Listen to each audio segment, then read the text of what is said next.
بدن زخمی نہ تھا، کانوں سے خون جاری نہ تھا، اب جو امانت دے رہا ہوں تو کانوں سے خون جاری ہے، بدن جا بجا زخمی ہے، چہرے کو اوپر دروں کے نشان ہیں۔ وَسَيَعْلَمُ الَّذِينَ ظَلَمُوا إِنَّا لِلَّهِ وَإِنَّا إِلَيْهِ رَاجِعُونَ۔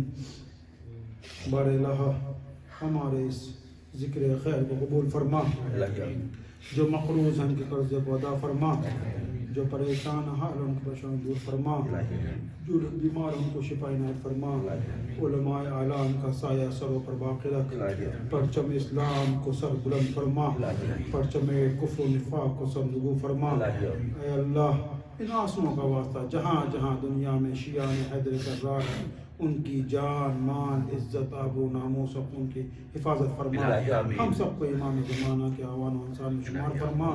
ماتم حسین یا حسین یا حسین یا حسین یا حسین یا حسین۔